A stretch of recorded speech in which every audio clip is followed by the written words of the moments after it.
कल रात घोड़ासहान प्रखंड में बनझूला में हमारे कार्यकर्ताओं को मारा गया। महिला का हाथ तोड़ दिया गया। एक बुजुर्ग महिला को उठा करके पटका गया।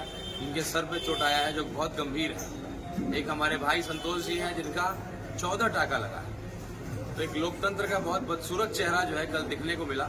हम लोग चाय पी करके निकल रहे थे। निकलने के बाद कुछ लोग आकर के गाली गलौज करने लगे कि तुमने कैसे बिठा लिया दरवाजे। मैं शिवहर संसदीय क्षेत्र के तमाम मतदाताओं से ये बोलना चाहता हूँ, बताना चाहता हूँ कि क्या आपके बेटे को किसी के यहाँ वोट मांगने का अधिकार भी नहीं है? अगर वो जाएगा कहीं वोट मांगने कहीं बैठेगा तो गुंडे और दबंग लोग आकर के हमारे कार्यकर्ताओं को मारेंगे। ये शिवहर हम लोग बनाना चाहते हैं। आज चुनाव से पहले अगर ये हालात है तो चुनाव जीतने के बाद क्या हालात है?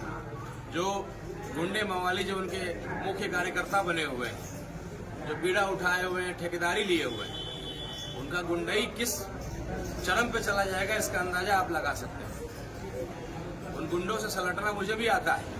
तो हम लोग 500 लोग गए थे उस दरवाजे पर रात को 2 बजे और हमारे सारे कार्यकर्ता बहुत आक्रामक थे। लेकिन मैं एक पढ़ा लिखा व्यक्ति हूँ। मैं कानून के दायरे में रह करके काम करना चाहता हूँ ताकि मैं यहाँ पर रह करके आपकी सेवा कर सकूँ। जाकर के मैं जेल 14 साल नहीं रहूंगा। तरीके से चलूंगा। आपकी लड़ाई कलम से लड़नी है। किसी दलित की लड़ाई लड़ने के लिए गोली चलाने की जरूरत नहीं है।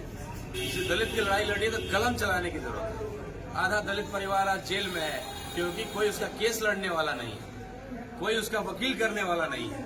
तो मैं दलित की सेवा करूंगा कलम चला करके, गोली चला करके नहीं। और मेरे जितने भी कार्यकर्ता हैं, अगर आपको कोई तकलीफ होगी, रात को हम लोग 2 बजे गए, पुलिस को बुलाया, FIR करवाया और उनको बोला है कि तुरंत एक्शन लीजिए, नहीं तो फिर उसका परिणाम दूसरा होगा। जो रैली हम करने वाले थे कहीं और, उस रैली को हम लोग थाना में, और जो बाकी लोग जो साजिश करके हमारे कार्यकर्ताओं पे हमला करा रहे उनके यहाँ रैली कर देंगे। चुनाव से पहले इस तरह का माहौल हम लोग नहीं चाहते हैं बनाना। और आप देखिए आपके सामने, अगर शिवहर का बेटा किसी से वोट मांगने जाएगा तो उसको इस तरीके से उसके कार्यकर्ताओं के साथ किया जाएगा। पोस्टर हमारे फाड़े जा रहे थे। बेलवा घाट के पास हमारा पोस्टर फाड़ा गया, हमारे कार्यकर्ताओं को गाली दिया गया, ड्राइवर को मारा गया। लेकिन इन चीजों को हम नहीं लाना चाहते थे सामने। लेकिन जिस तरीके से कल रात में हुआ वो घटना बहुत दुखद है। मैं आप सब लोगों से आग्रह करता हूं कि इस तरह के ऐसे लोगों को, ऐसी पार्टी के लोगों को आगे नहीं बढ़ाइए कि आने वाला भविष्य इस तरह का। मैं आपका बेटा सबसे पढ़ा लिखा, जिसके ऊपर एक क्रिमिनल रिकॉर्ड नहीं है। सीताराम बाबू का खून है। सेवा और संस्कार हमारे खून में।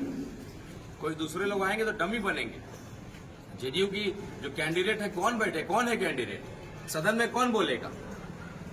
डिबेट कराइए मुझसे, मैं बात करता हूँ। 17 प्रखंड का नाम बता दीजिए, मैं चैलेंज ठोकता हूँ। 200 पंचायत का नाम तो है बहुत दूर की बात। बाहर के लोग